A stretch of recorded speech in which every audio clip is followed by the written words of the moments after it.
Mr. Welter. Perfect. Awesome. What's going on, guys?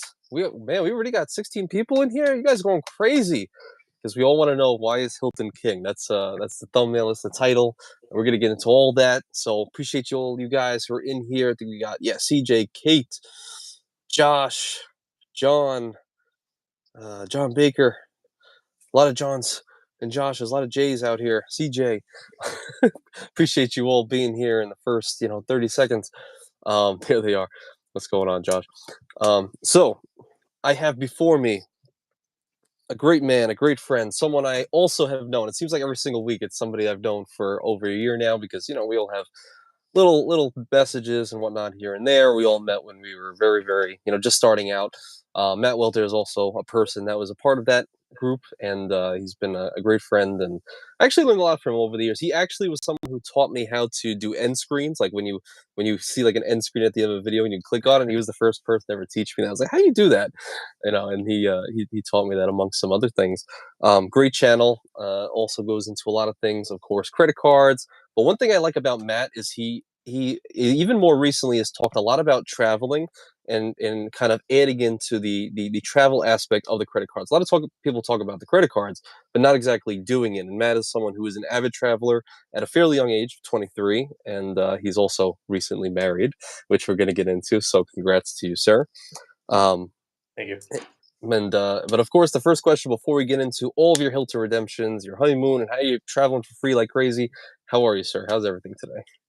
Going really well. Yeah, thanks for having me on, Anthony.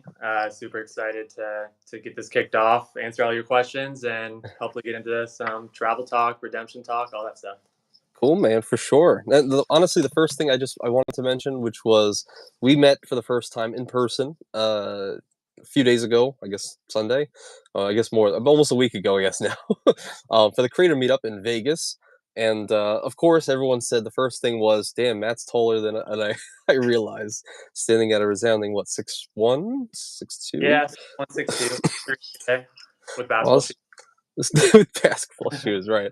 Um, and it was great. We didn't talk super super long, but we talked about a couple things. I met your wife in person, and you guys are great. We all had a lot of fun that day. But so I wanted to know, first and foremost. So you did recently get married, not Yes. too long ago, and you guys had just hightailed it. You went right from marriage, and it seemed like within the same month you went out to the honeymoon.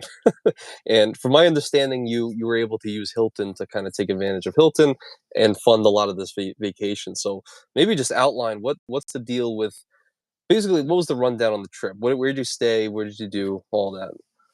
Yeah, for sure. So, yeah, like you said, primarily I did use Hilton points for all the stays. Actually, not even primarily. All the stays were Hilton points. So, Hmm. basically, kind of had that in mind. So I was especially going for, I racked up a good amount of Hilton points by going for subs on a couple different Hmm. Hilton cards. And then, so basically, how the breakdown of the stay was is we pretty much left, like, had like a day break to kind of just like catch ourselves and everything. And then the day after that, left for the honeymoon. Hmm. It actually is funny. I guess we'll get into this a little bit later, but we had quite the fiasco getting there. Have I told you about that? I don't think so. No, Okay. I'd love to hear though. Yeah. So basically, we missed our flight on the first night, the first day we were supposed to go. Mhm. Um, it was just like crazy at the Seattle airport. I don't know why, but it was super. Yeah, we missed our flight. We like went on, like, there's like a train that goes to different gates, and we like were on the train or whatever. And then Hmm. because on the Delta app it like showed what gate they're at, and then we Hmm. like refreshed it, it was there, but then on the board it was different, and then like we had to like take a train to get back, and then I like ran to our gate, um, Whoa. and then we show up, and then they're like closed. I'm like pleading with them. I'm like, please, like, it's our honeymoon, like let me in or whatever. Oh And then no. I swear for this live stream, but I was just like, and then just like I was so mad. But then we like continued going, and then I like booked a different flight for the next day, and Hmm. then next day we're like on the runway on the flight, and the engine lights on fire. What? Yes, I'm not even joking. I couldn't be making this up. Like, it was like crazy. We were like walking down, and we could like smell smoke, and we were like, "What?" Like, everyone was kind of just like fishy at first with like the smoke smell. And they're like, "Yeah, we're going back to the gate. Like, everyone's got to get off." So we all get off, and then for like a couple hours, we're kind of just like playing the waiting game, like waiting to see what's going on. And then, Uh-huh. yeah, then like 3 hours later, they're like, all right, like the maintenance, like did their job, like we're gonna be reboarding whatever pretty soon. Wait a second. Wait a second. The same plane? Different plane. Okay. I was Yeah, gonna yeah, yeah. s- Oh wait, no, same plane, same plane. Sorry, Same plane. No. I thought you meant from Sunday for some reason, but no, literally, No. yeah. I would never get on that plane. Well, here's the thing. Never. We were like, all right, we're finally gonna get back on the plane or whatever. And then like 10 minutes later, after saying like, oh, the maintenance like did their work, because at first like I was thinking in my head the same thing, like this engine, like they were like claiming like, oh, it'll just be a quick fix or whatever. I'm like, is it really gonna be a quick fix? I mean, it's broken right now, like. Oh my god. But we were about to get back on the flight or whatever, and then they literally just were like, "Yep, it's canceled." Like, okay. Oh, okay. So Oh, good. yeah, so we didn't get on the same flight, but then I had to go to the Alaska desk and like figure out what was going on, and then they like rebooked us. We had to go to a different airport in Everett, and catch like a red eye to San Francisco, and then got to got to Cancun. And when we got to Okay. Cancun, our bags weren't there. Uh, so so the first like 3 days of our honeymoon, we just like did not have our bags. So eventually they brought like Lucia didn't get her bag until the night before the last day of our honeymoon, which is pretty crazy. But we got Whoa. we got some flight certificates with Alaska out of it, so we got something. But that was probably a huge, long-winded sidetrack story. But it was kind of funny. Like we laugh about it now, and we made the most out of it and everything. But as Wait, far as I redemption, yeah, go ahead. I can't even get no, I can't even let that go so fast. You have no idea how scary this was for me to just fly to Vegas. Okay, just to fly there, I was like, this plane's going down. I said, I don't like the way this guy's driving. And then you're sitting here saying, like, yeah, I was just about to board. The plane was like on fire about a half hour ago. And No, I was like super sketched out by the fact that they said it was gonna be a quick fix, because I was just thinking in my head like it's not like like I don't know, like there's a smell in the airplane. They just gotta get rid of the smell. Like the yeah, engine's not working, or it's at least right. smoking. So that's what I was like, yeah. Um, but no, that was That's quite the. It just kept kind of spiraling. It was almost like funny. Like we were like laughing in the moment on like everything that was happening. So that's good. Yeah. Actually, it's funny. R RE3IRTH, he said maintenance did their job. Couple of fire extinguishers does the trick.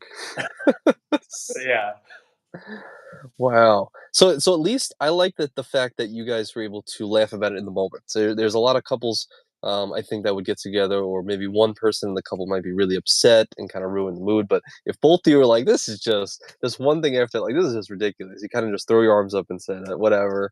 I love that you guys are kind of in that. You guys kind of like that, so that's cool. yeah. Hmm. It's just And kind of was it? we'll Mhm. always have that story, like, whenever we have, like, kids and stuff like that, like, that'll be always something we can tell, so it's Mm. it was honestly worth it in my opinion, the fact that we now have this story, and we made the most out of it, so For sure. And this was so just to be clear, so this one that caught on fire, this was an Alaskan flight? it was, which I hate saying because Alaska's my favorite airline, but I yes, know. it was an Alaska flight. The first one that we missed was Delta, and the second one was Alaska. Got it. Got it. Okay. So, okay. So I actually want to know a little bit, not to divert myself and kind of cut myself off, but I actually want to know how that process was for so you didn't so I guess when you go to Cancun in Mexico, you're assigned a guide? Is that how that works? What do you mean by, like, guide? Because you said your guide wasn't there. Oh, our bags weren't there, like, our, like, bags or whatever. Oh, They were okay. Gotcha. So what was that process like? Well, what'd you do when you got to the airport and you realized like, oh, the bags aren't coming? Like, what was your first thought? Yeah, it was funny because like Lucia had talked before, like especially a lot recently about because we have air tags too, but I like literally Hmm. forgot my air tag. I didn't even put it in my bag, so I had Hmm. no idea where our bags were. And she's like been a huge like person that's vouched for like not checking a bag and just carrying on, especially when you travel internationally because like things can just happen, obviously. Hmm. Uh, so yeah, the process was pretty much we saw our bags didn't come and we were like, of course this is happening. And then we like went over to because at the time we had to like get redirected onto a new flight to Cancun Hmm.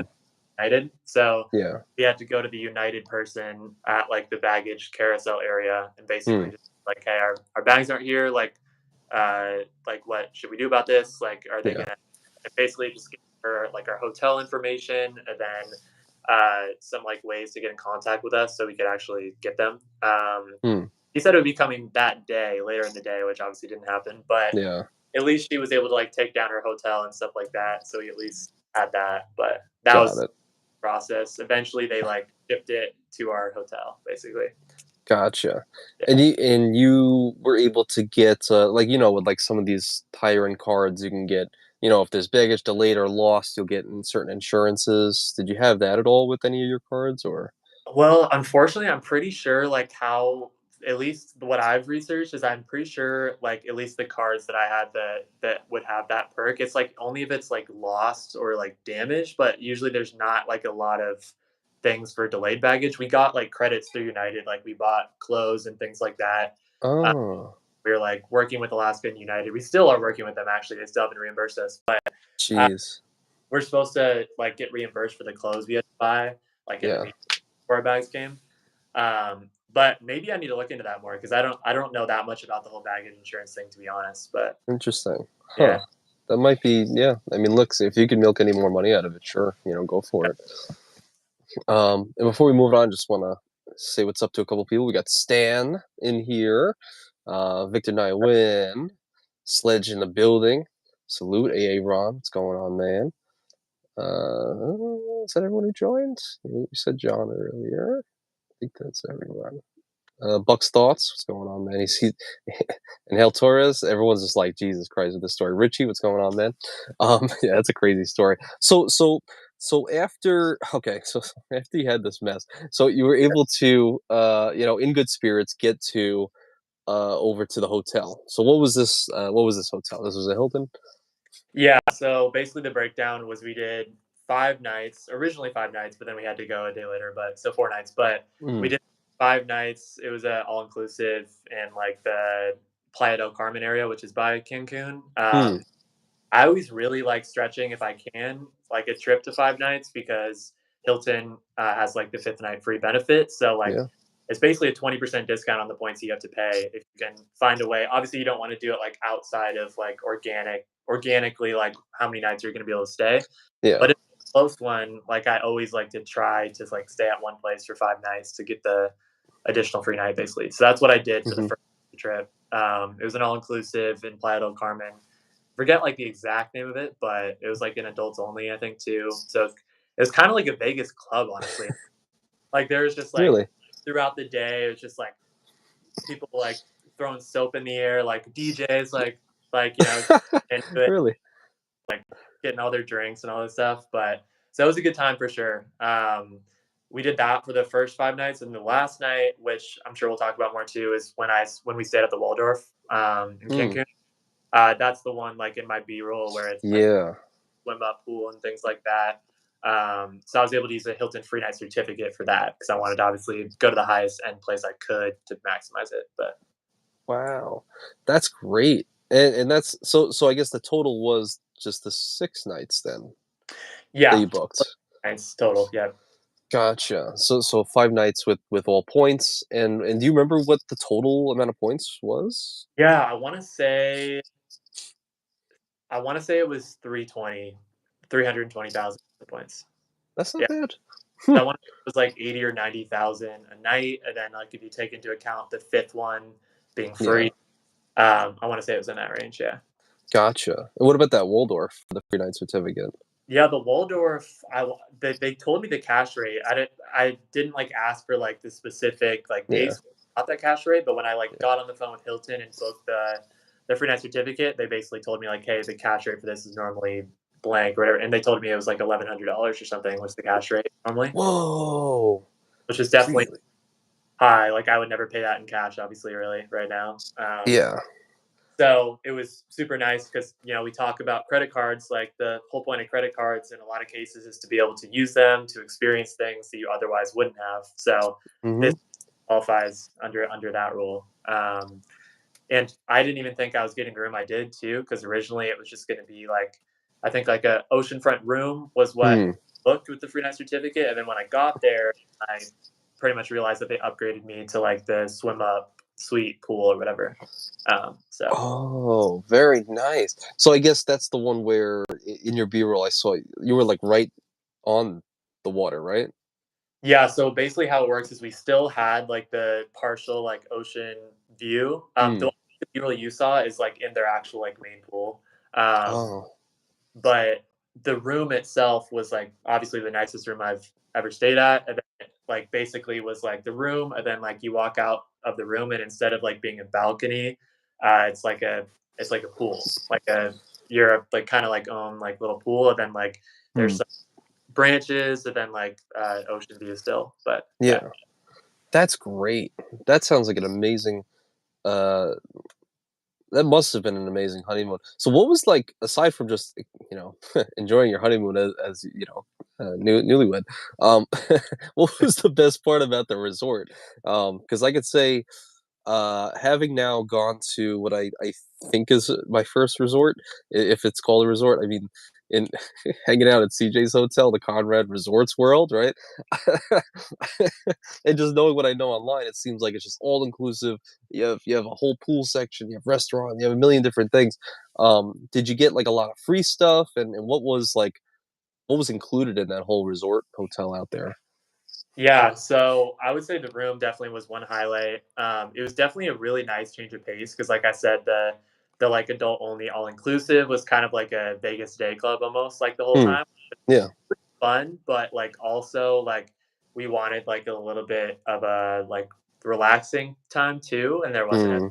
but the Waldorf was like super relaxing, just kind of like the vibe there, I guess, overall. Yeah. Obviously like great service, and then like the like pool was playing kind of like serene music. I don't know how to describe it, but just like Hmm. kind of stuff like that. And then like the breakfast was free breakfast because of Hilton Gold status. So Hmm. nice because at those like really high end like properties, like Yeah. sometimes those are like pretty expensive. And like I saw the bill before we like got it like erased because of the Yeah. Hilton, free breakfast, and it was Hmm. gonna be $100 just for like that one meal for both me and Lucia. So How much was it? it was gonna be like $110 for the breakfast. Really? Yeah, So wait a second. So are you saying like was it like just a restaurant that had a breakfast? they have like a specific restaurant at the hotel that is like where everyone who has like Hilton Mm. status gets their free breakfast pretty much. It was like That's a where really the good place too. So that's the cheap stuff. That's where they keep the cheap stuff on that side. well, it loves the cheap stuff. I don't know what they're $110, right? Like $500 meals for everybody else. yeah. Um, that's really cool. See, I didn't know that there were places like that. Like, we just know it as, oh, continental breakfast, which is just like the buffet in the downstairs lobby. But Yeah. you're saying there's an actual restaurant that is all completely waived, and you got like $110. How many days did you take advantage of that? Well, the free night certificate was just for the one night at the Waldorf. So Oh, we at the Waldorf. Okay, yeah, yeah. So this got was it. at the Waldorf. Got it. But yeah, no, it was they had like 3 or 4 restaurants there, and we ate at one of the other ones the Hmm. previous night, which was also we paid out of pocket for that, and it was definitely expensive, but it was also really, really high quality, like really good food. Hmm. Um, but yeah. So what's kind of the so this all sounds pretty amazing. So I'm kind of curious as we're talking. So I know this about you, you guys, but I think you frequently kind of travel to Mexico. I know this isn't your first time going down there. What pulls you down there? What's like it seems like you go there more than anywhere else, so it's got to be something that keeps pulling you back. Like for someone who hasn't been there like myself, like how would you convince me to go down there? I'm really asking. Yeah, well, I guess the first reason is Lucia, my wife is Mexican, so Mm, her from the state of Guerrero, which is hmm. in southern Mexico. So I've actually not been to. This is my first time for the honeymoon. Was the first time like in an actual like resorty part of Mexico, but Oh. like I've been to Mexico City and Guadalajara, which are two more like urban, like like two more like urban, like actual like where a lot of locals live. Hmm. And not, like Mexico City's touristy, but also like a ton of people live there. Like it's a really high populated city. Yeah. So I love it because one, I'm working on my Spanish right now. I'm not fluent by any means, but I would say that I can like hold a basic conversation. So like being down there and being like forced to actually speak it is when I like pick it up the most. Like I Hmm. noticed that come back from those trips, like my Spanish is better. Uh, Yeah. so that's a huge reason I go, especially. I also like, you know, obviously since my wife is Mexican, I love the culture and I try to embrace it as much as I can. So I definitely learn a lot every time I go there, and I love the food and yeah, everything about it really. That's great, man. That's great. And as I'm kind of like thinking and reading the chat as well, I know Wandering Doc. Yeah, he spent some time down there recently. So it's 9 weeks Oh, there this year, and he's been going crazy, going ham down there, and just constantly going. I think he also stayed at a Waldorf somewhere, and I don't know where though. I couldn't tell you. He'll probably write it. Um, where did you stay for the 9 weeks? As far as like where have you been? Are you going within the country? yeah, Doc, let us know. I'm forgetting, unfortunately. Um, and Anthony Jones came with a nice message. I just wanted to catch him here. He says, "Hello, Anthony, and everyone. Anthony again. Congratulations, man. You finally did it. Proud of you. Hope you had a fun time in Vegas." Talking about I got married as well, so Yeah. appreciate you, man. And Caesar's welcoming some people. Uh, Beck Closet says, "I'm just gonna stay with the Amish, y'all. Oh my god, instead of these fancy resorts, he's gonna go stay with the Amish." So that's pretty cool. So I was also wondering, so it's this game, right? This whole credit card game, kind of shifting slightly. This whole credit card game, the more I delve deeper into it, the more I realize like there's levels to it. Obviously, like going to Vegas kind of really opened my eyes to this and showing like how people can live normally, like in cash, or how we're living with points. And I noticed like, okay, maybe when you're starting out, you're getting into like the points game. You're trying to figure out cash back and just how can I make money on all the money that I'm spending. And then it seems like you hit a point where all that becomes fairly, not boring, but you're trying to move on to the next thing, which is like earning points for or getting airline cards and getting hotel cards and stuff like this. And it seems like something you've kind of and that alone, that mentality kind of seems to hit people when they get a little bit older. I'm noticing people like over 30, 35, something like that, is when they're really able to take advantage of all of their, all of their responsibility, being responsible with credit cards all these years, building up those points. But you, as someone who's fairly young, doing all these trips from, I don't know how young you were when you started doing all this, but at least you're 23 now, and I'm assuming a couple years prior at least. You've been traveling way more than I ever did, just a few years ago. Vegas is the furthest I've ever been now. So, what is it about you, or maybe your upbringing, that led you to like want to get out and travel faster than mostly everybody else? You think? Yeah, I would that's a good question. I would say a couple of components to it. I would say number 1, I never like I the only place I've gone internationally, like, while I was growing up to, age 18 pretty much was Canada, which I live in Seattle, so it's, like, pretty close. Mm, So I didn't actually, like, travel that much growing up, but I knew that I loved it, and, like, I'm, like, a huge person on experiences over, materialistic things, for instance, so mm, I, like, knew that, like, one of the best ways to spend my money was to travel, because traveling, teaches you a lot about other cultures, and it teaches you you honestly grow up a lot when you travel and just like have to learn to like be flexible and like go with the flow, hmm, um, and like all those types of things. So and I feel like too, credit cards, the reason that I got so into it is because I've always been interested in personal finance. Like I was like huge into like investing and like, all those types of things, like saving money and like the that stuff. And then like I love traveling. So I figured cards was like perfect intersection because it mixes like personal finance with like actually being able to use that for what I wanted to do, which was traveling.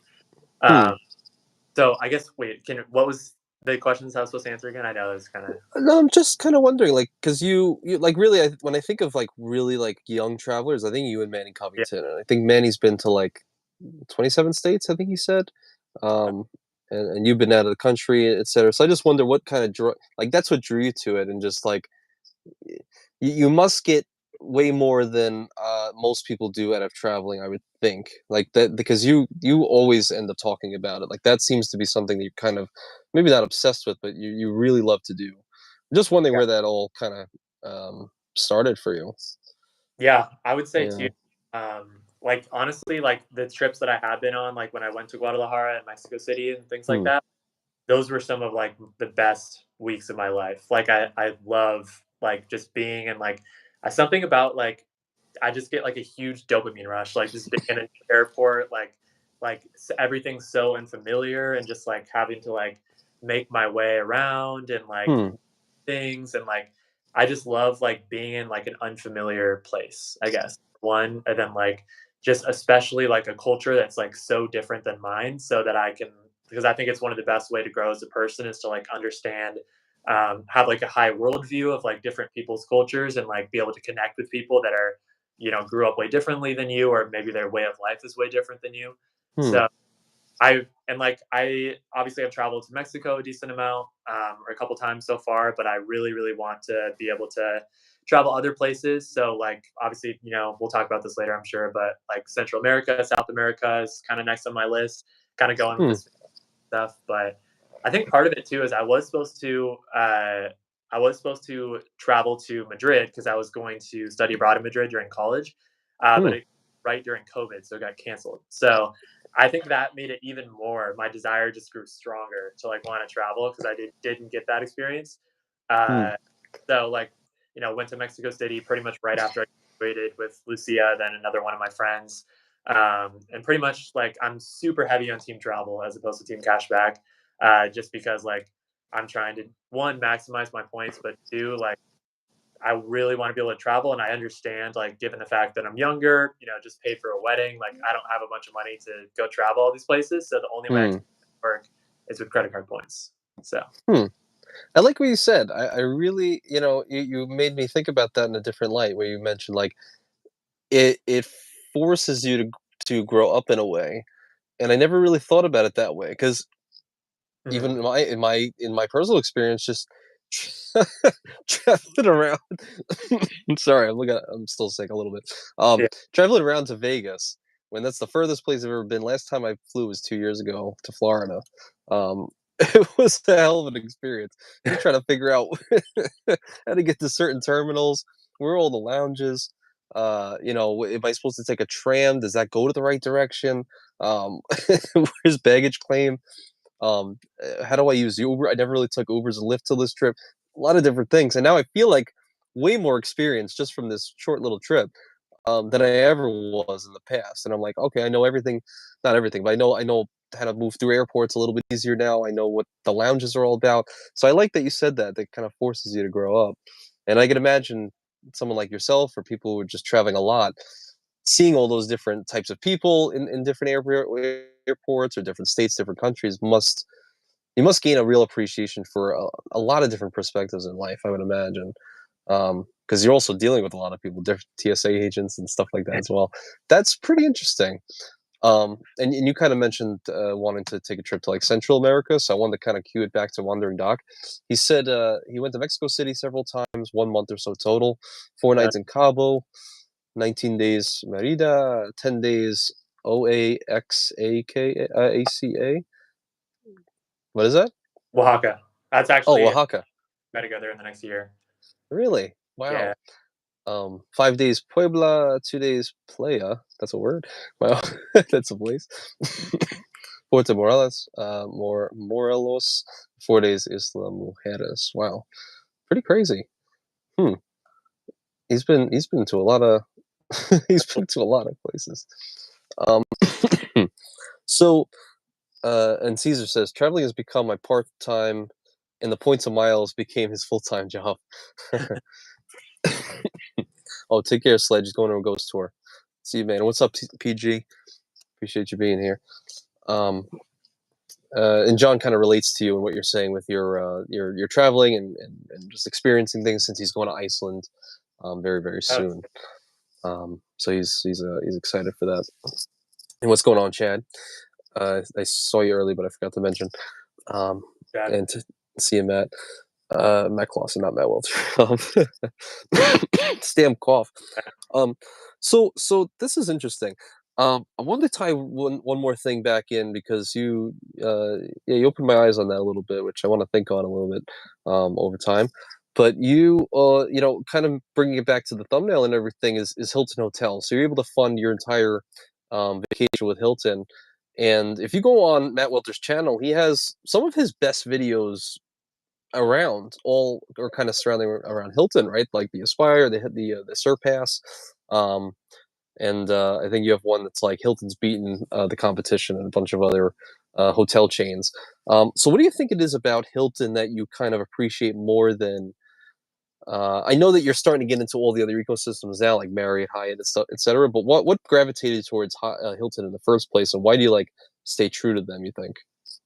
Yeah, I would say as far as like what did me towards that. So Hmm. when I did get the Hilton cards that I got, so for instance the Surpass, and then the Hilton Honors Business, and then I guess Hmm. before that the Hilton Honors.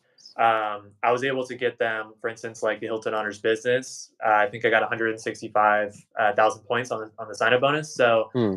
to get them with really good timing, I guess, as far as getting like very large chunks of points from those bonuses, which obviously helped me out a lot with being able to accumulate those points and then actually be able to redeem them. Hmm. I will touch on one thing too. I know like Luke talks about this a lot, but like Hilton points, there's like typically like people talk about, like Hyatt points are worth a lot, which is Hmm. true.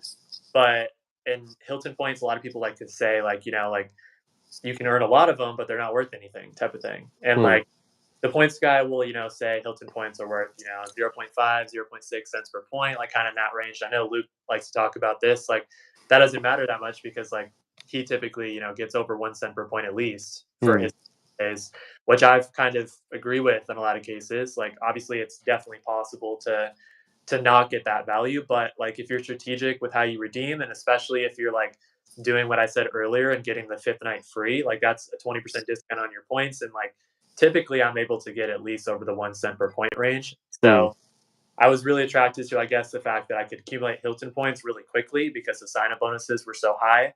Hmm. And I felt that I could probably redeem them at a decent rate relative to the cash rate. So Hmm. Definitely a good point for sure. Just and I've heard that touted by many people. It's like, oh, but it's like, show me a card that can earn as many points and for as valuable as what people can typically get. Um, right. other than maybe IHG that I see Doc is in there. Fortnite free True. gang I, checking in, 25% discount. That's true. Yeah, I've kind of along with you. Like I've found like, yeah, I could earn I don't know, I just found that I was able to earn the most amount of points with the easiest sign-up bonuses possible. I mean, look at it. Like the World of Hyatt card, you have to spend $3,000 to get 30,000 points. If you're getting like the nice low end, 5K nights, maybe that's 6 nights. But most people are probably getting like 10K nights in this community. It seems like so they're getting 3 nights out of their Hyatt stays, so five, 3 to 5 nights. If I'm getting just like say, I think we both got maybe the same thing for our Hilton Surpass. I think we were close on our things. I think I got 150K Hilton points and a free night certificate. Um, I don't and think I I get, but close to the points really probably. okay, so I got a pretty good deal then. Yeah, but good. um, Yeah, Right. For only 2K spend. So in my mind, if it was just minimum half a cent per point at 150K points, that's 750 there. And the free night certificate, I forgot. I think I redeemed it in Nashville. It might have been a 300 night hotel. So that was $1,050 for 2K spend. That's 50% return on my money. Just conservatively, and actually what I ended up getting in Nashville. Um, I don't know. I don't know. I think if I had 3 stays in a Hyatt hotel, they're probably like a 300 night hotel, $900 for 3K spend, maybe a 30% return, not as good.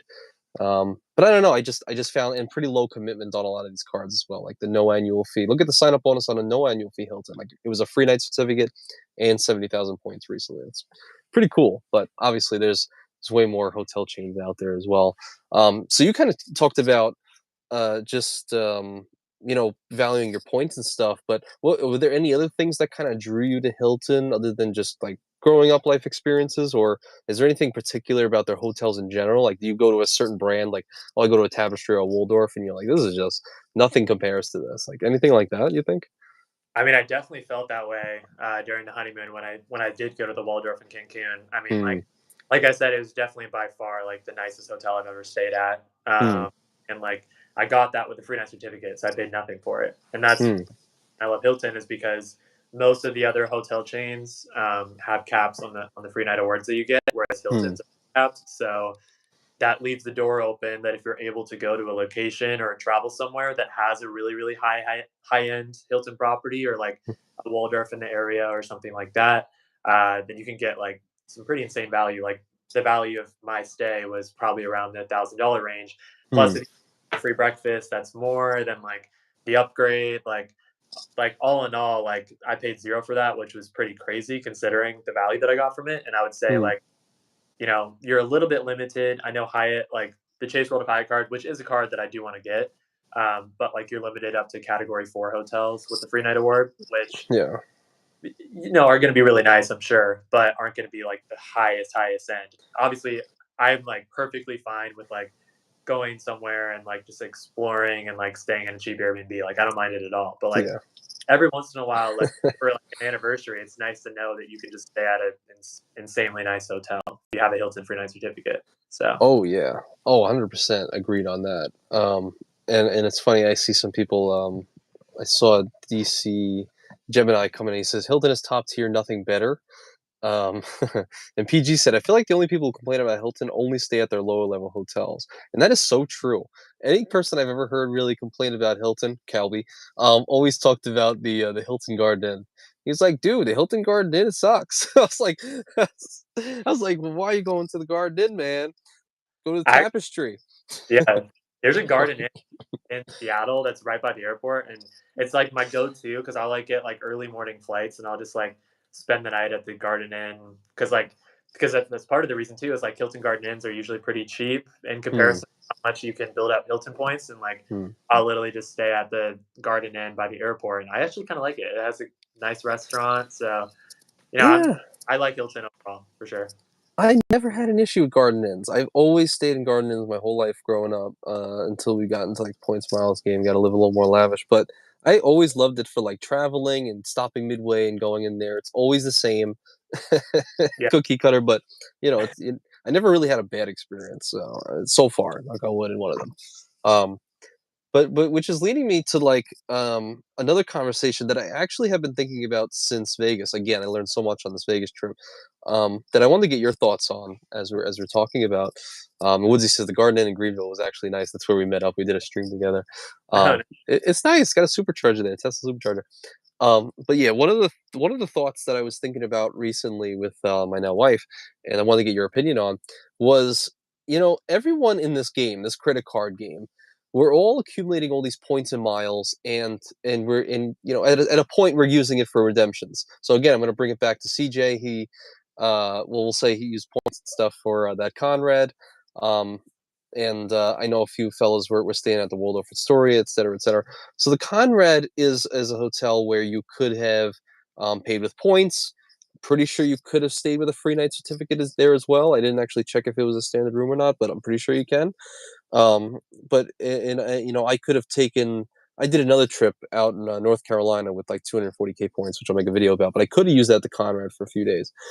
And I'm walking through this place, and I'm seeing people who look really wealthy, and I'm seeing like Sledge was staying at the Crockford, which is like the highest, point in that hotel, 67th floor. Luke Bryan was staying on the same floor apparently. Like these are celebrities, people that are worth millions, are staying in the same hotels that we're staying in, and yeah, it just got me thinking like we are really living the lives like people who are way further in the wealth game than us. Maybe some people doing well, whatever. But these are people on way different levels. But we're able to stay here with them.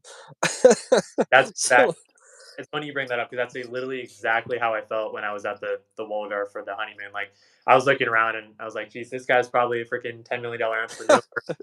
I'm out here wearing my freaking Nike shorts, gloves, and these guys are probably staring at me like, "Why is this guy here?" But no, it's right, yeah, funny, like you said, like it's true. Like it's the same thing with like like a first class flight, for instance. Like I would hmm, never cash for a first class flight. Like a lot of them are ridiculously expensive, but like hmm, the only way that normal people like us can experience these things, at least for right now, yeah, um, is to use points. So like you're saying, like it's funny how that works out.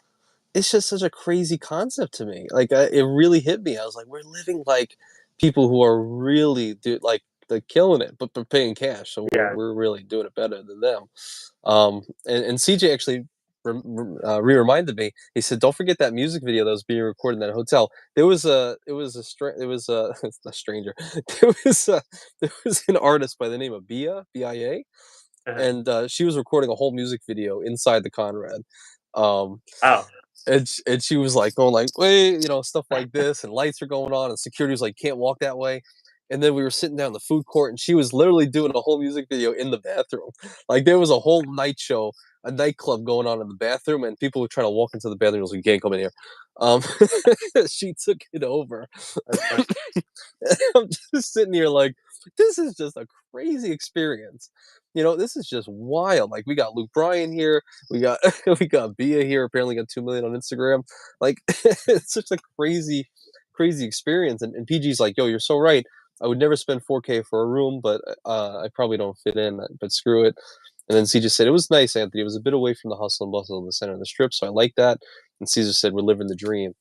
Um, and it's just wild. So here's another concept that came up to me. So that wasn't like my full thought on this, because last night, and I want to get your opinion on this now that you're recently married, um, and for everybody who's watching too, I want to get your guys' opinion too. So now that we're married and you're recently married, um, we thought about it and we're like, so how did we talked about it in the past, but we always re-come to the conversation like, how do you segment money? Some people I mentioned, some people were like, all right, we just have our money. Or I watched a podcast with Patrick Bet David and they said, well, this is the way we do it. They said, we have my money, your money, and then our money. And then if I buy you a gift, I'm doing it with my money, so you know it came from that. It's something for the kids, it's our money. So that's the way it's segmented. And me and her were thinking about it last night, and we were like, I don't think we should change a thing. Like, we have my money, and she has her money. We both work. And then our money, wait for it, is the points and miles. Yep. Like, think about it.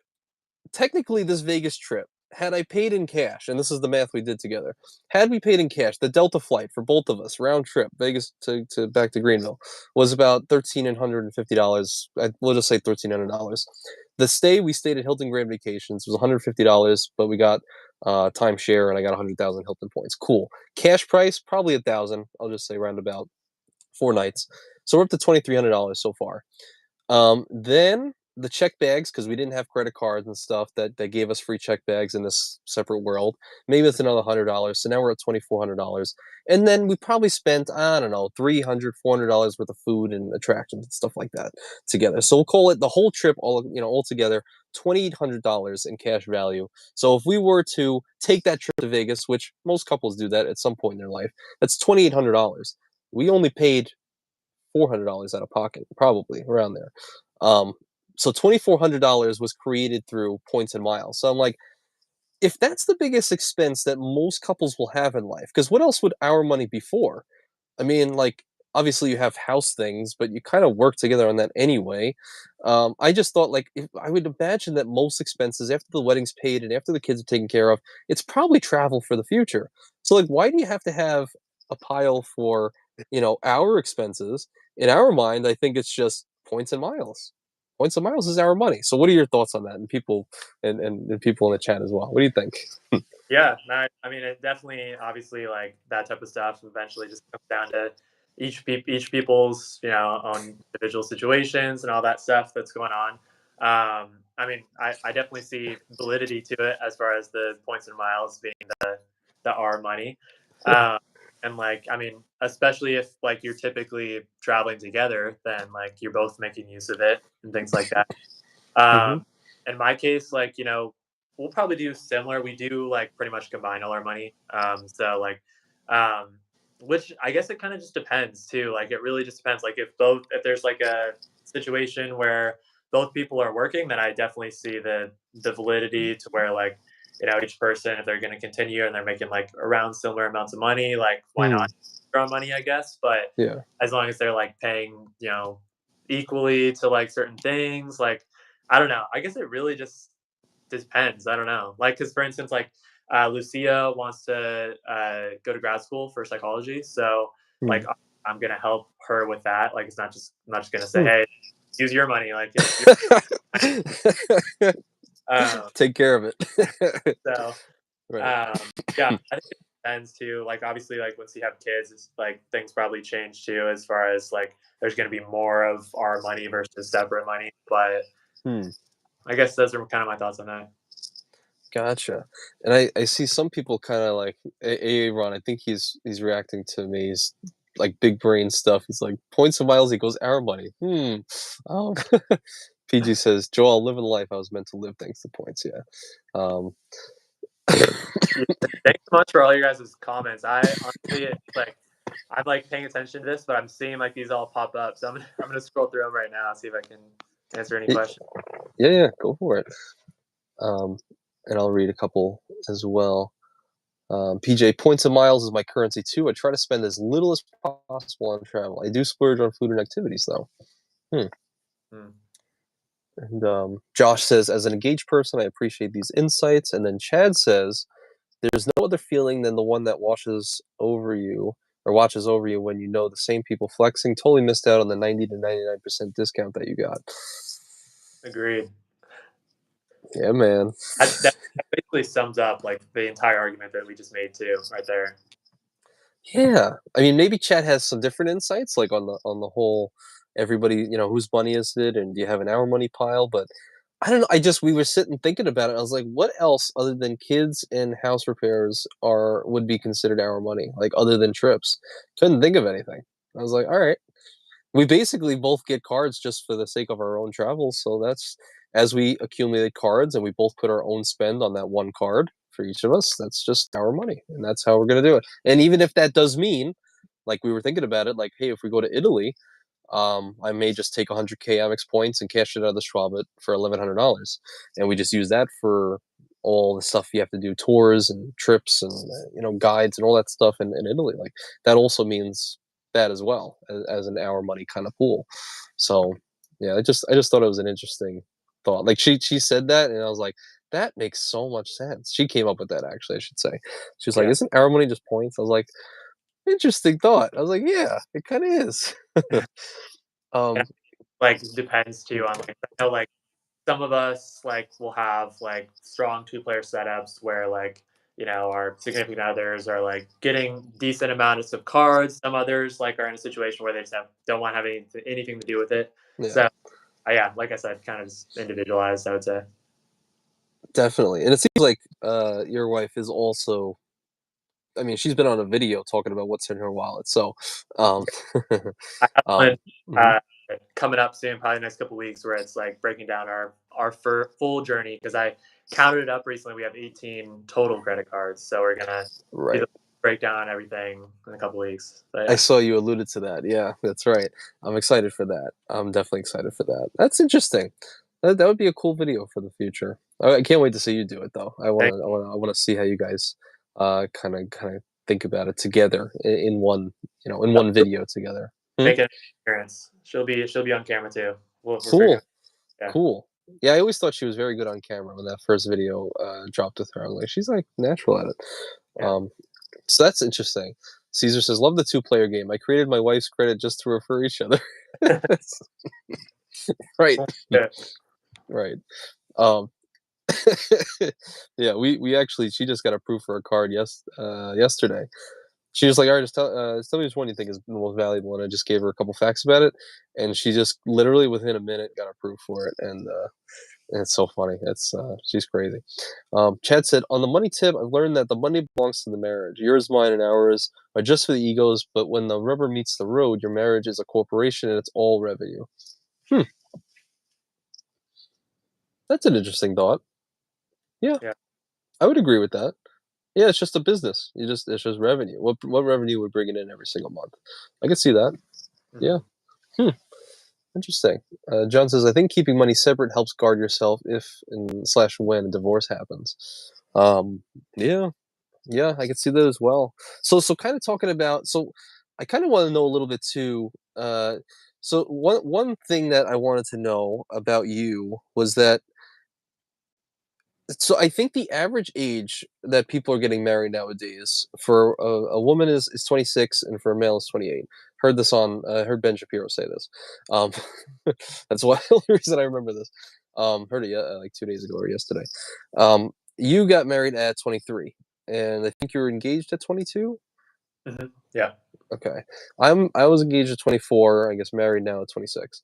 Um, what has been like? Okay, so when did you guys meet? Can I ask? Yeah, senior year of high school, so when we were 17, 18, maybe. Wow. Huh. Mhm. Interesting. So you just met in class and stuff? Normal? So, we actually did not go to the same high school. We Are you familiar with, like, student body, like ASB? No.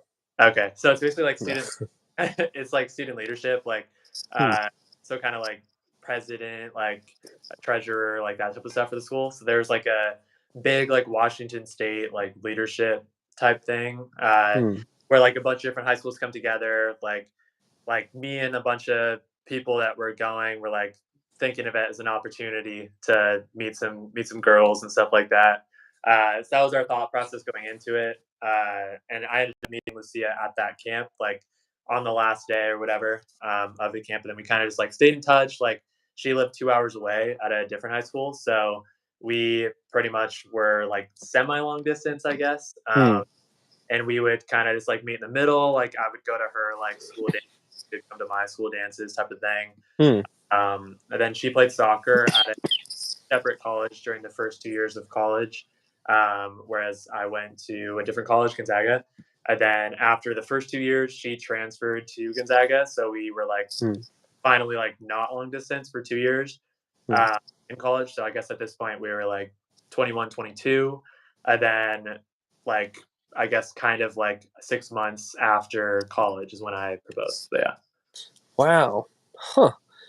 That's pretty wild. So how do you feel now that you are married at 23? Do you feel Sure. like I heard some people mention like it's probably better off to get married early on because you both don't have necessarily fully formed opinions on certain things, and you maybe you're a little bit more malleable at younger ages, and this way you can kind of shape each other as time goes on. Do you feel like that was kind of similar for you guys? Yeah, I would say we like definitely like had like significant agreement on like our like morals or like really important like things. But then like Hmm. obviously like smaller things like me like leaving the towel on the ground or something, like I don't know, like small things like that. Like Yeah. obviously maybe would have disagreements on, but like the bigger things I would say Hmm. would be things that like Luke avoid. Of course. But no, I would say like the bigger things uh were definitely like we were aligned with it. So yeah.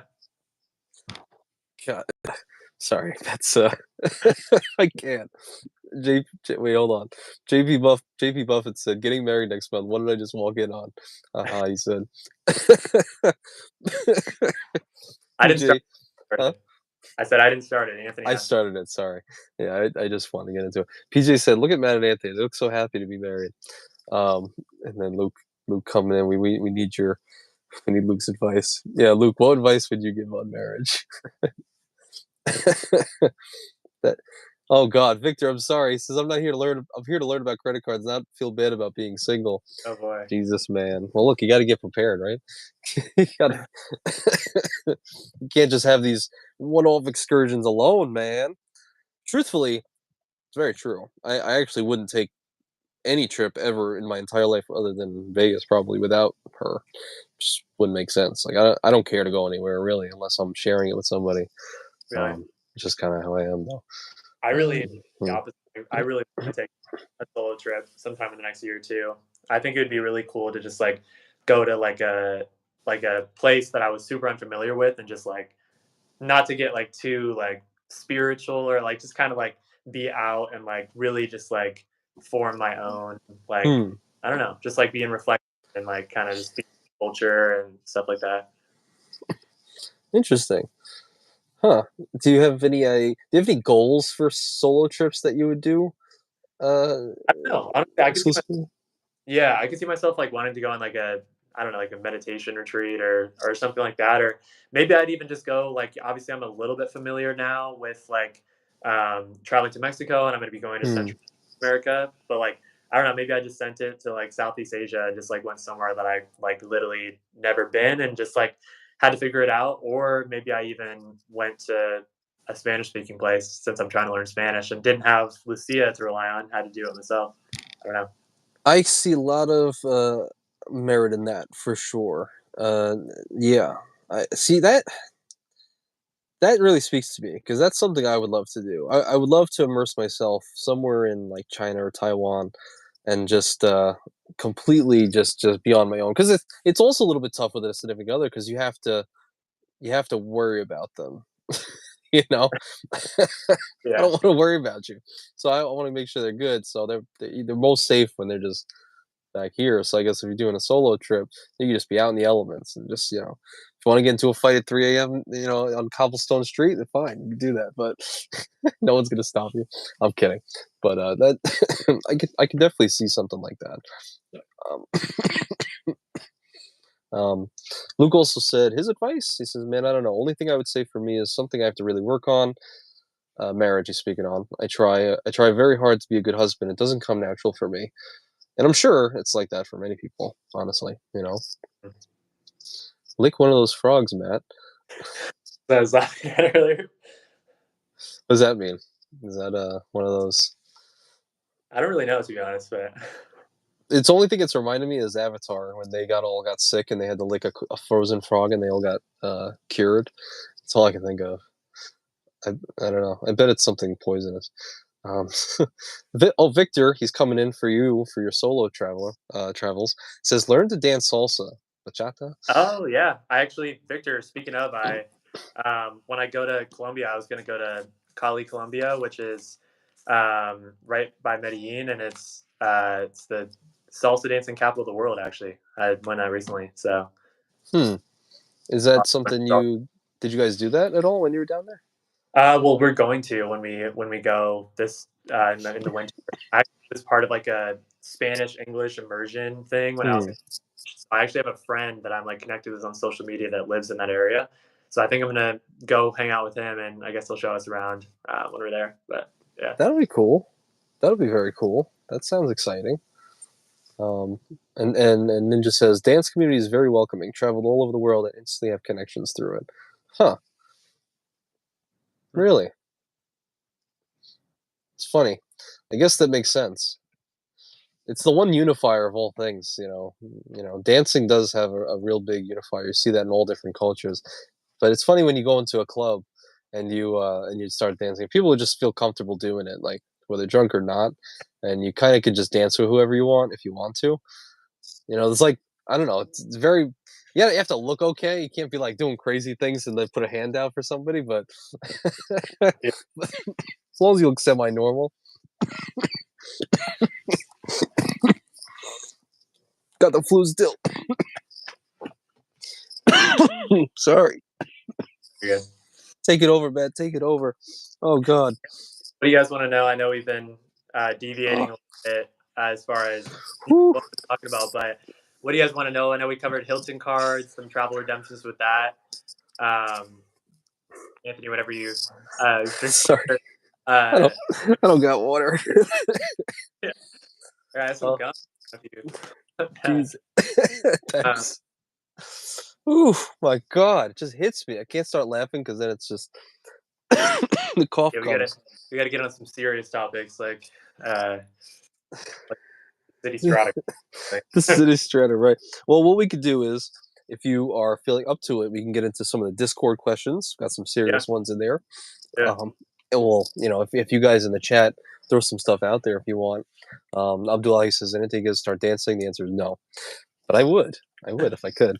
Uh, so the first question from the Discord. Oh, you know what? Before that, I do like this idea. Luke, he says, did you ask him his plans for long term with YouTube? Want to get into that? Yeah, that's it. What do you Uh, think, man? What's going on with your YouTube? Where are you gonna go for the future? What's the goals? yeah, I would say right now, like one thing that I caught myself One in. second, I'm sorry. Oh yeah, Thank you. Appreciate you. Oh, we got the water, guys. We got the water. She's great. That's a married woman right there. Sorry, not to cut you off. Okay, so I YouTube know, yeah. goals for the future. Yeah, I would say, like, when I first started, one thing that I've, like, caught myself up in is, like, trying to be, like, too results or focused, like, trying to, look at, like, whether something's a 1 out of 10 or, like, whether something's, like, performing how I wanted it to, or just, like, Hmm. go through, like, view counts or sub counts, but, like, in reality, like, the only way to grow on YouTube and, like, not, like, get burnt out over the results is to, like, focus on the process. So just, like, focus on, like, getting a little bit better each time. So, like, one thing I want to do sometime in the next couple months is, like, figure out how to, like, my editing's not that great. Like, I acknowledge it, like, and I want to make it better. So, like, I am going to look into potentially getting an editor. And I'm gonna try to, like, basically have zero profit in the sense this year for YouTube, in the sense that, like, everything from videos or affiliates or anything like that, I pretty much want to put it right back into my YouTube channel. So, like, I'm thinking long term with it, obviously, um, and, like, figure out how I can get better with the process. So whether that's getting better with the editing, upgrading my mic, things like that, I've definitely thought about doing to get better, and overall just focus on getting 1% better on every video. But Hmm. long term, I just love to stay consistent with it. Hopefully, see some growth over time, but really just continue to build the audience that I have, and hopefully help people with things I talk about, and, like, um, I guess just, like, get some personal satisfaction out of, like, making my videos better every time I post is my goal. So, Hmm. That makes a lot of sense. Yeah, I mean, you you want to just reinvest and kind of have things on a somewhat autopilot basis as you build your career and YouTube simultaneously. I think that makes a lot of sense. And it's funny you mentioned like your editing's not that good, whatever. Um, but uh, I don't think it matters. Like I'm looking at your channel. Like I looked at your channel just either yesterday or today. I don't even know, but oh, Victor's a video editor. There you go. There oh you go. wow, The plug. Let's go.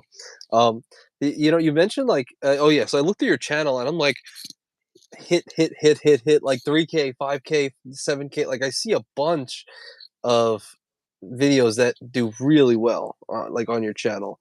I know this because we follow each other's stuff all the time, but you know, I don't know if you need to even up the editing. To be honest, I mean, even if you just pay someone to do what you're doing now, I think you're killing it. Obviously, the editing probably even push it even further, and you'll hit really new highs. But man, I think you're doing so well with your views and stuff on just thank across your videos for sure. Yeah, Hmm. to answer Luke's question, I right now the one thing that is tough is I do work full time. So, like, usually it's pretty tough for me to, like, be able to, like, fully go through that process of coming up with a new idea, scripting it, filming it, editing it, and doing that more than once per week, just because, like, I'm working full time. So, and honestly, that's one thing I kind of want to touch on too. I feel like I was really caught up with, like, I really just want to get to the point, like, sometime in the future where I can take YouTube. Like, I get to a point where, like, my income's still not to the level where my job is, but it's, like, close enough to where I can take a risk and do it. Hmm. Uh, but I think being focused on that, honestly, was, like, harmful, just in the sense that I was, like, always, like, thinking about that, and then, like, they would just let me down if I had a video that didn't do well, and I was like, that's when became focused on the results. I was just trying to get to that point where I could, be full-time YouTube, and at the time, the job that I had was not enjoyable at all, and I didn't like it either, but now I'm actually in a position where I actually do like my job, and it's, like, much more manageable. It's in sales, so I enjoy it, and, like, there's a little bit more flexibility with that, and that I'm kind of like sales. I'm almost kind of like running my own business. Like, I have my own accounts. Like, if I need to take a break and I don't have a client meeting, like, I can edit a YouTube video for an hour during the day sometimes. So Hmm. I'm kind of content with just, like, growing it long term, and maybe at some time in the future, if it makes sense, I could maybe take it full time. But yeah, for right now, I'm kind of just focused on doing the best I can to sustain my YouTube channel, to consistently do my best on one video a week, just because that's, like, what makes the most sense for me right now. And then maybe in the future, if I can, I can up the content. But yeah, Hell yeah, man! And you just it's funny. You look at your channel; it's just consistent growth, just consistent. Just to put into perspective, I think I saw earlier. I think I looked at your channel and it was like 2.18 k subscribers with like 75 videos. It Mhm. might have been around there. And then I looked at my channel, 2.8, right? But 400 videos. Of course, shorts are in there and podcasts and stuff. Uh-huh. But that's just a testament to people like your view to subscriber ratio. People find value is way higher for you. So it's just a Mhm. testament to the good work you're doing and just the straight content you're putting out there. So I think Thank you. that's definitely commendable. Um, and let's see, these That's kind of people what mention. I said. Drink your water. Uh, just in Mhm. the sense that I like, I'm only doing one video a week. So if I was like pumping out 3 videos a week, like the content quality would go down. Like, understand that. Like, since I know I'm sticking with one a week, like my goal is to like maximize, like get the best video topics I can for just per week, and like from there, um, do my best on just one video. Not try to like push myself too much, like make more than I know is feasibly possible, but just to do my best within like the capacity that I have, I guess. Hmm. Yeah. Definitely, man. Definitely. Um, and I could definitely see some great things, for everybody. Honestly, we all have our own little style of what we're pushing, so I love it. Um,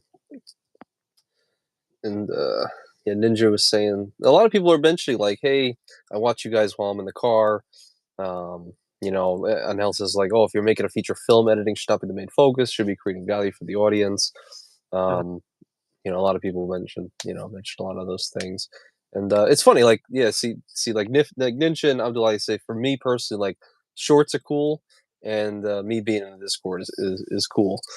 So it's like you have Josh's editing and great content and stuff like that, and I feel like Stan is just super thorough, and I could get like a really high level info from him, and it's like everyone's got such a unique value add proposition to them.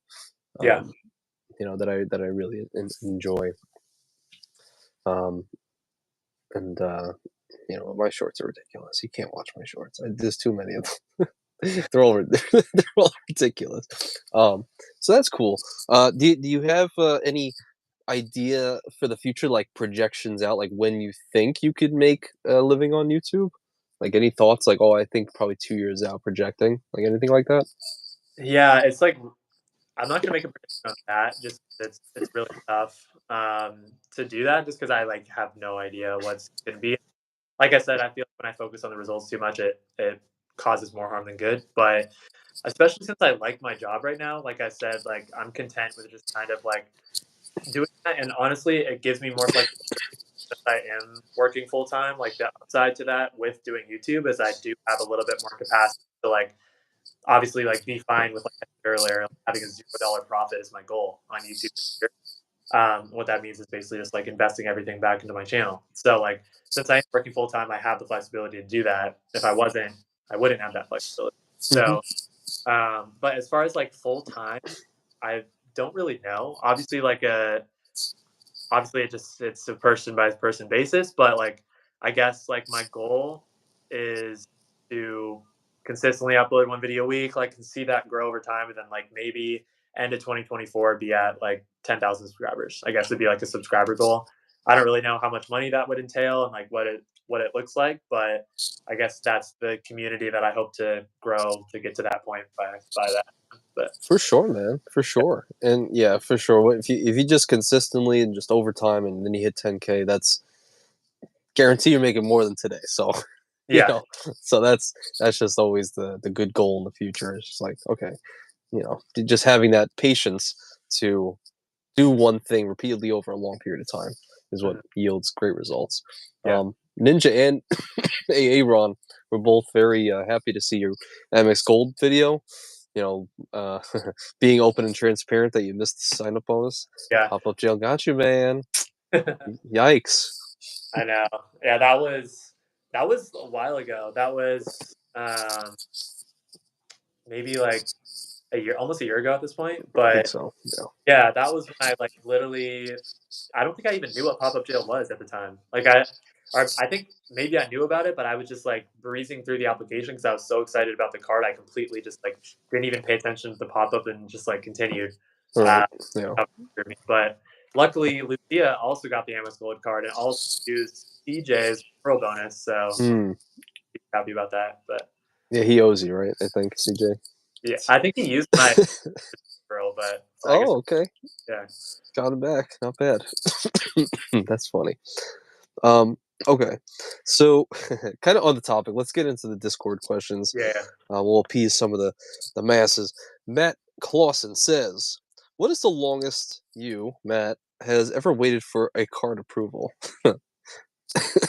So he's kind of in jest. I mean, obviously, you may have an answer for it, but he just got approved. He just got approved after I think 13 or 14 days for the Chase Inc. Cash, his first business card. I think he waited like 13 or 14 days of pending approvals and reviews and etc. So do you have an answer for that? Like how long you waited for one? Well, unfortunately, I don't have a great answer in the sense that I don't think I've ever had that happen to me. Because I haven't like I obviously haven't gone for like any like super like I'm still kind of like a tier credit cards. Like I don't have the Amex Platinum, I don't have the Sapphire Reserve, I don't have the Venture X, so I'm more like I think the Amex Gold is my highest annual fee card. So I've been like not kind of like easing my way through my credit card journey. So I guess my answer to that is I've never had that happen to me. Mm, I I luckily have had a pretty high acceptance rate when I have applied. Like the only thing I've run into, I guess, has been pop up jail. But yeah. um, I don't think I've actually necessarily been. I'm sure I have, but I'm trying to remember if I've even really been like like straight off denied for a card.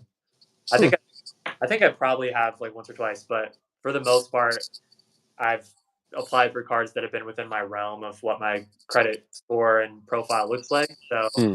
I've been able to get pretty much everything I've applied for, but I've definitely never had like a pending review for multiple days type of thing. Yeah, got it. And John's screaming, "Pop up jail sucks!" Yeah, he's been trying to get out for a while. Um, he wants the platinum card. So speaking of business cards, Caesar is also in the chat right now. He asked in the Discord what he wanted your opinion on the best business card. You think? That's well, I'll just go with what I plan to get, and so that I think the Chase Ink cards are really good, just because. I mean, it depends on again what your business is. Like, if you have a business that's spending hundreds of thousands of dollars every year, then like maybe even going for something like higher end would make more sense, maximize that. But for me, I'll just go with my own opinion based on my business, too, which would be for right now getting Chase Ink Unlimited or Chase Ink Cash, which is in my plans for the next two cards I plan to get Hmm. once I come out of Chase jail. Just because, like, first of all, they're both useful, especially the Ink Unlimited, and like, I don't know of that many business cards that are out there that you could at one point when they had record high bonuses get between 70 to 90,000 Chase points, pay a $0 annual fee, and still have some potential long term use case out of it with the multiplier. So Hmm. I would Chase in cards. Obviously, if you wanted to go higher tier than that, if you have a different type of business, then maybe something else makes sense. But yeah, Gotcha. Got it. Luke also had a question, two questions, two-parter. He says, "Where do you see the trends in YouTube and credit card content? Is it trending upward? And then, how much income would you like to earn per month total with YouTube?" Hmm. yeah, I would say trend. I mean, I feel like everyone needs to. Um, it's interesting though, because like it's definitely become more saturated. Like that's an objective thing to say, just in the sense that like you look a couple years back and like some of like the first people that got into credit card YouTube, like they could post a video and like instantly, not instantly, but you know what I mean, like get like hundreds of thousands of views. Like Hmm. not that hard to do that for them, type of thing. Hmm. Like, if you look at Debbie or Ben Hedges or some of their like earlier videos, like a lot of them performed really well just because like there's not a lot of content that was out there at the time. Hmm. Now, obviously, lots of content out there. There's lots of creators, which is good and it adds lots of perspectives to the community. But I would say it's overall like trending upwards on YouTube, but I would say the view per creator is probably lower. Just objectively saying, I don't know. What do you think? That's interesting. Um, it's tough to say. I would say, as someone who has been following a bit of the credit card niche for at least the better part of 4 years.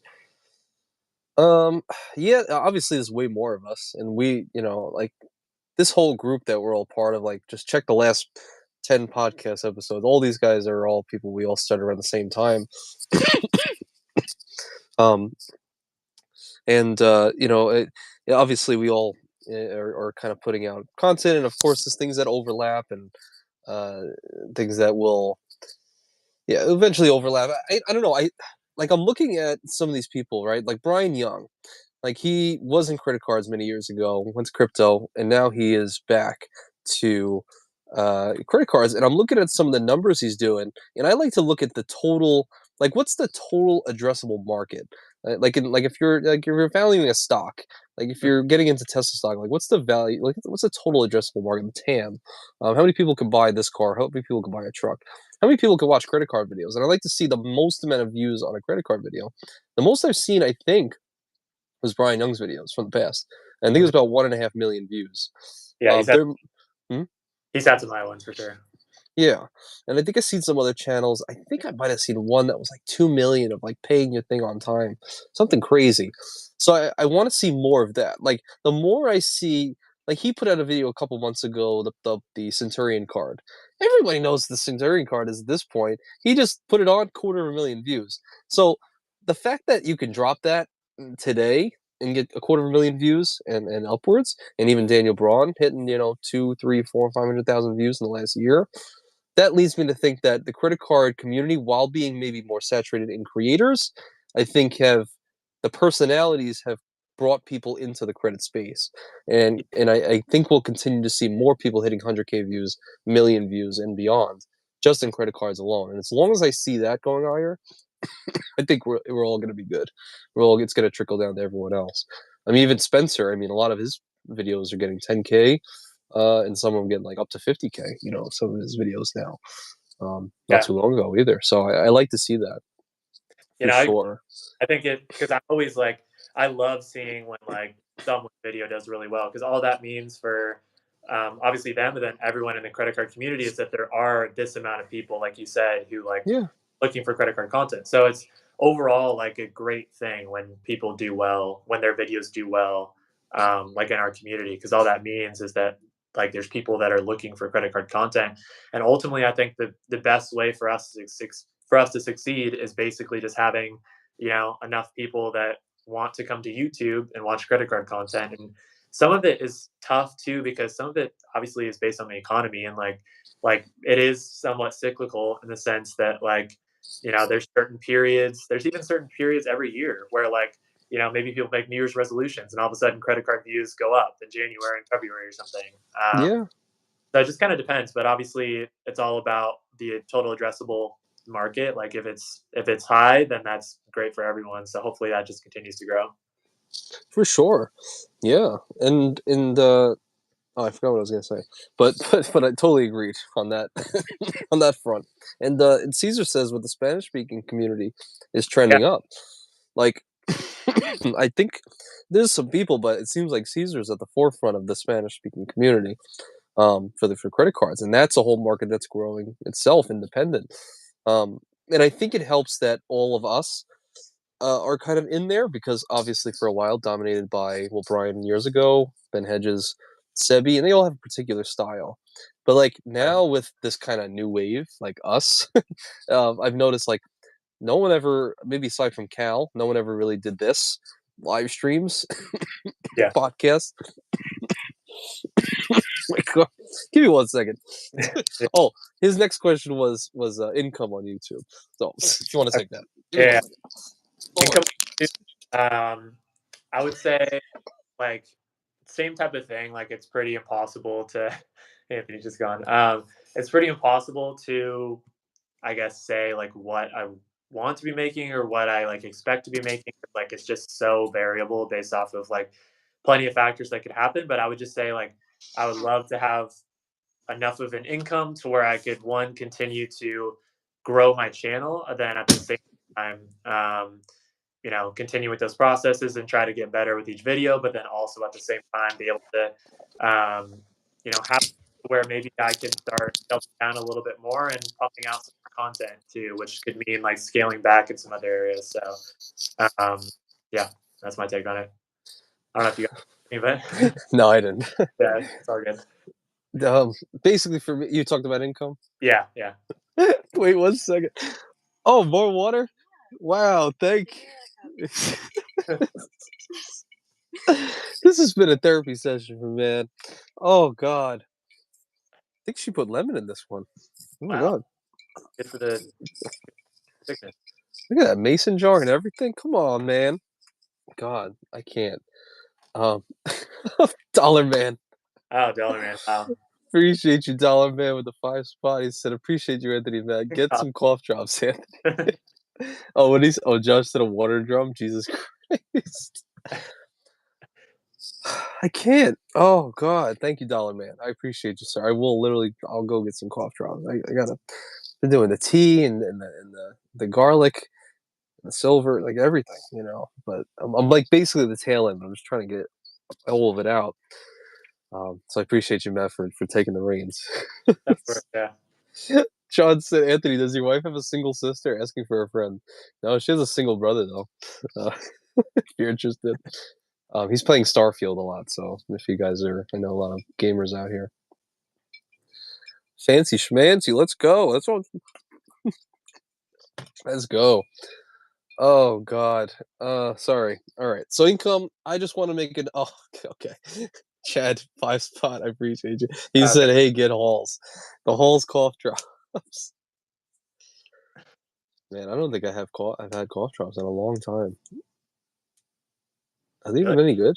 Yeah, I don't know. Drive to Walgreens right now, Oh, Josh says. yeah, Huh? it's kind of crazy that I just have this randomly here, but What the? oh, I don't know why I even have this literally right in front of me. Why do you have that? Why is it right I there? don't have a cough. I guess I just, in case I have one, I guess I have it. Please, you need to give me one. I need to. I need to. Yeah, if you could just fly on over to Seattle, I can All pop right, up. let me set it up. Let me. Thank you, Chad. Thank you, Dollar Man, for my friggin' getting ruined here on stream. Um, Jesus, why you got bucket holes? I haven't even seen holes, and you got them right in front of you. I don't like literally. I don't know if I can flip my camera. It's literally what my setup looks like right here, and I just have this big thing and cough drop. See, it's all in God's plan for the most part. I know this is all. It's too much serendipity in the world for there not to be things like that happen. Pass on the halls, man. I'm ready. Oh my God, I can't. All right. So, all right. Um, let's keep let's keep going. What's going on, Ravnus? What's going on, man? Um, a recent Discord member. Oh yeah, we need a venture halls fund. That's right. Someone said. That's funny. All right. So Matt, what did you? Chad came in with a Discord question. Mhm. He asked you, how did you enjoy your Vegas meetup experience? Yeah, no, it was awesome. I love the video Chad put out yesterday, kind of taking a look at the perspective on everyone, which I thought was pretty spot on. But definitely in agreement with what Chad said in that video, and obviously what everyone else has echoed. It was just overall like could not have gone better as far as like everything coming together, and like it was obviously great to just actually put together faces to the names, and like obviously seeing everyone on camera, things like that on YouTube, but then also like actually like talking about random stuff and just like learning everyone's personalities, and obviously talking credit cards, but then also lots of other stuff too. And it definitely went super well, and I really appreciated being there and meeting everyone. And I can't wait to run it back for round two some point. So Absolutely. And kind of along with that, I think Matt Clausen also in the Discord asked you if you would you ever do another meetup? oh yeah, of Oh, course. We um, it was definitely the there we go. we got, we got golf drops now. What the What hell? top drops are there? Burt's Bees. Burt's Bees. Okay. This is crazy. That's the best person in the world right there. This is ridiculous. Wow. Sorry, not to derail. Oh my god. Stan, he said, as a doctor, it's my duty to contribute to the Anthony Halls Fund. This is so ridiculous. This is so stupid. Why is this a thing right now? Oh my god. Should I take this right now? Yeah, Oh my god. This is too much, huh? take 2. Oh god. Oh, wait. I don't know how to do this. Oh, this is like honey in here, I think I thought it was like a pill, but I think it's not. It's not like honey inside of it? Yeah. I don't understand this. Honey? Not literally. I don't know. I can't. Oh, it is. They might have melted. They might have melted. I feel like the You honey idiot. No, I'm kidding. cough drop, right? Say again? Isn't the honey like in the cough drop? Or are I you saying It the might. honey in the package? I think it all melted together. Yeah. Okay. It's all. I can't even open it. The Venture Halls Fund came through. Thank you, Stan. You got us. Oh, yeah. It's sticking to the sides. Jeez. Oh, Lord. Well, thank you anyway. She's gone now, but just swallow it. The whole thing? Just put the whole thing in. The wrapper and all. The Venture Halls Foundation is pulled through on LZ. Thank you guys for in my time of need. I really appreciate it. You said something about another meetup. Oh yeah, just echoing it. Like yeah, super down. Yeah. So hopefully we get something put together and excited to meet up with everyone again. So I thought the best meetup, actually, Revenus and I were talking about it on Discord. We thought the best meetup spot, like better than any other place for the next creator meetup, would actually be the most dangerous hotel in America, the Frying Pan. Well, I told you once you hit 10,000 subs, I'm down to fly out there and stay there. That's right. You were, yeah. That's right. You were down for it. That's funny. You were the worst person to bring that up to because you were actually down for it. Friggin' Oh, John. John, get the 100 count. I can't. I'm locked here, man. I can't. Oh God, nope. Maybe this one will work. Maybe this one will be better. Oh, John, I appreciate you, man. No, this one's melted too. It's all melt. We must have had these. We must have had these in like a luggage or something. Yeah. Oh no. Oddly enough, made in Durham, North Carolina, only a couple hours away, I think. All right. Well,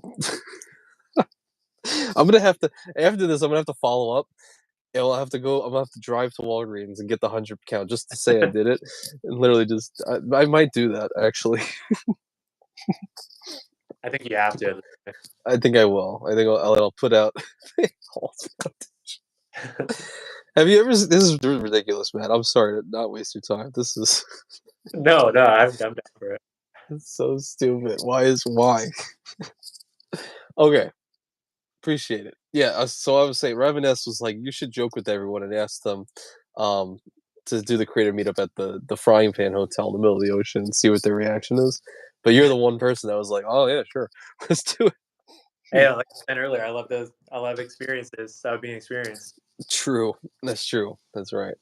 And Ninja says Amex won't count those Anthony Halls Fund Foundation toward your subs. God damn it. Really?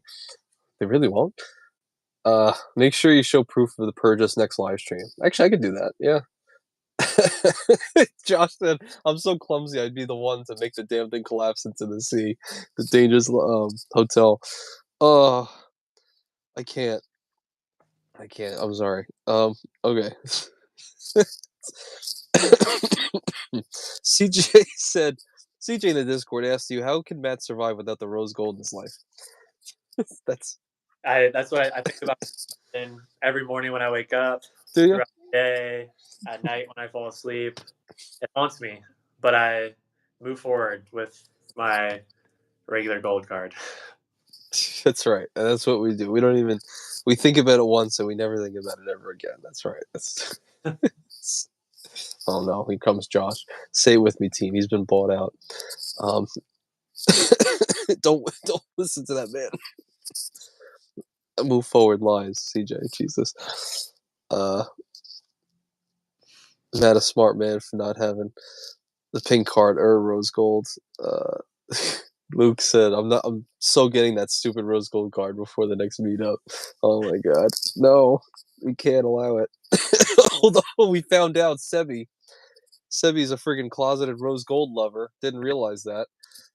Got to ask him in At least Daniel person. Braun's on Team Classic though. We got Yeah, let's just support Daniel Braun from now on. Let's just get Daniel Braun over 275K, whatever Sebi's got, and he'll be our alpha titan that can in the credit community. Yeah, he really turned the tide. Yeah, so that'd be kind of like he said rose gold, and I said, "Who is this guy?" I said, "Get out of here!" But it was ridiculous. He liked it. He liked the rose gold. Okay. I know you only got about 10 minutes, I would say, or less. yeah, hmm?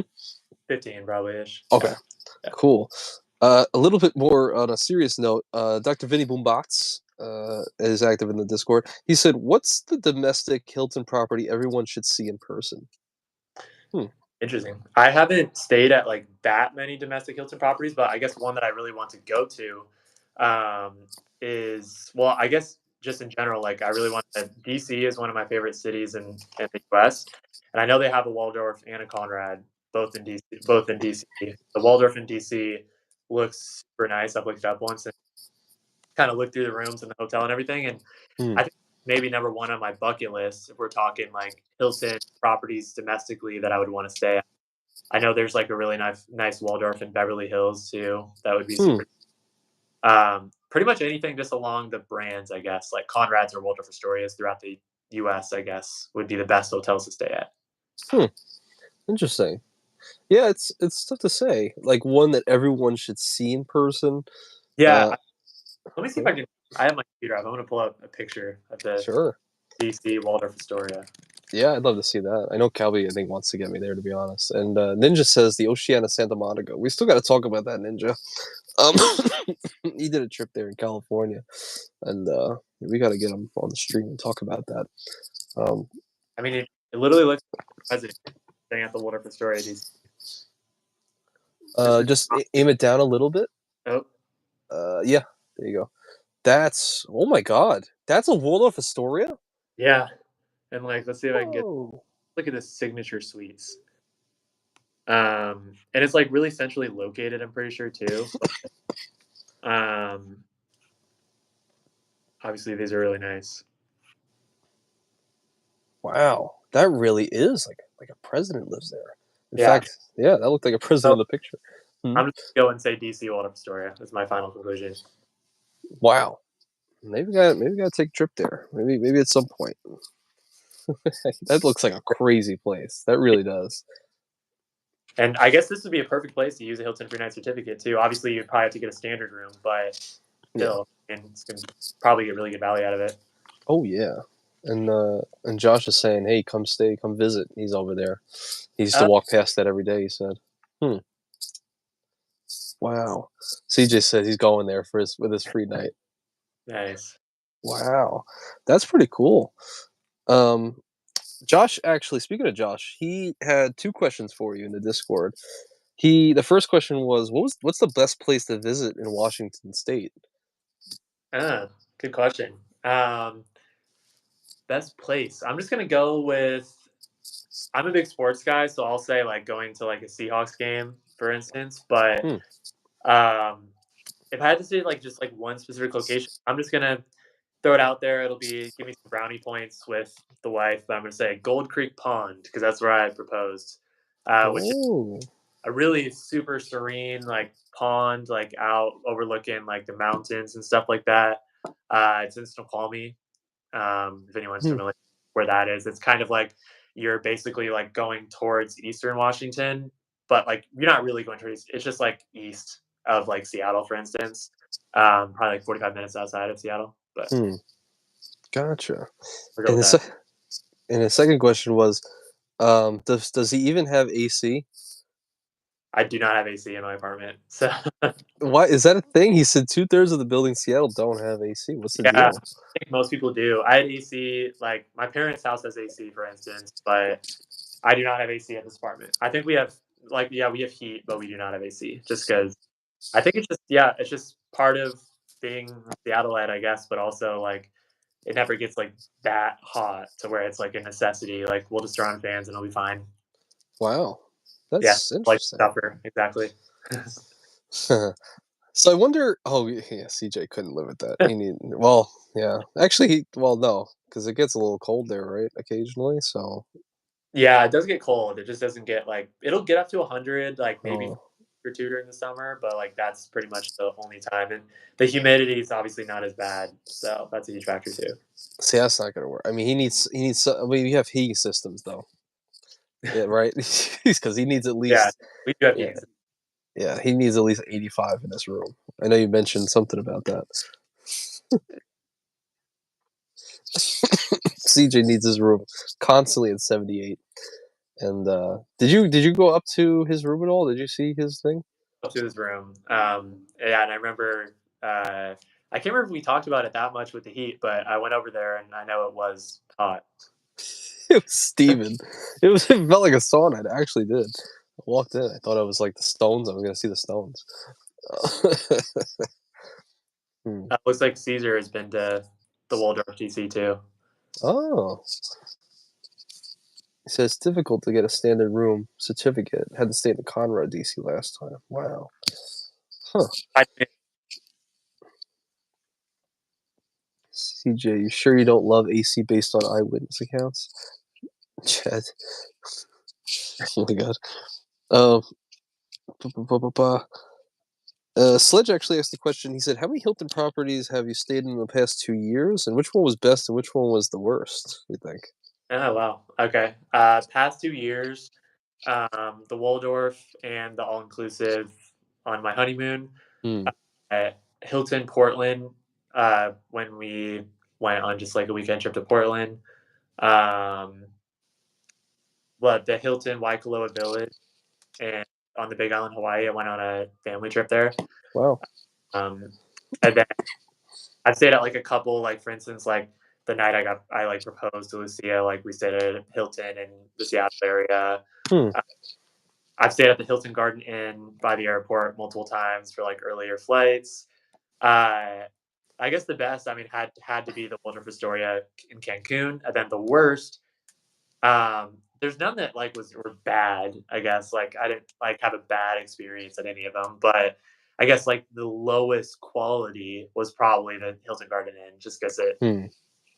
it's more affordable. Like you pay what you get for it. But again, I had no, Yeah. just probably the lowest quality.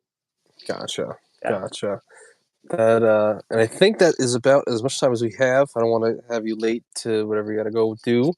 Um, but this was an absolute pleasure. This was a lot of fun. Yeah. This is. Yeah, no, it was great to connect with you. I'm sure, we'll connect again in the future with one of these live streams. Yeah, it's pretty Oh, fun. for sure. I feel like it's a different type of, like, it's definitely different because I'm scripted in my YouTube videos, whereas like Hmm. going on the fly, kind of just figuring things out. So now it's fun. Yeah, it's not a real expectation to get things perfect on the first go. It's just mess up words, whatever, think about Exactly. things. It's all good, because everybody's great, everybody's awesome too, who chimes in and whatnot. Yeah, you definitely. I'm leaving this with a few perspective changes, some things about marriage, some things about growing up by traveling a lot, and some things I will actually think about a little bit more. And solo traveling, I'll be thinking about a little bit. So I'm really grateful that you were able to come on, and I appreciate you, man. I want to say also thank you to Dollar Man, Chad, Stan, and John for the 5 spots each for the Anthony Anthony Venture Halls Fund. I appreciate you guys. Um, and yeah, I appreciate you guys all being here for sure. Yeah. Thank you all for coming out as well and supporting and listening to us ramble on about a bunch of different stuff. And yeah, so appreciate all you guys coming out and hitting the like button and all that stuff. So, uh, Well, if you check the pinned comment, I think it's still on there. I don't know if I have to update it, but Matt's channel's on there. Go subscribe. He's got some great stuff on the way and a lot of things travel related. So you definitely want to see that. Especially the last video where you showed the Waldorf in Cancun. So, or I guess Cancun. But until next time, guys. Appreciate you all. Appreciate you, Matt. And I guess I'll see you next Saturday. Yeah. Thanks everyone. Good talking to you. See you guys. Yes.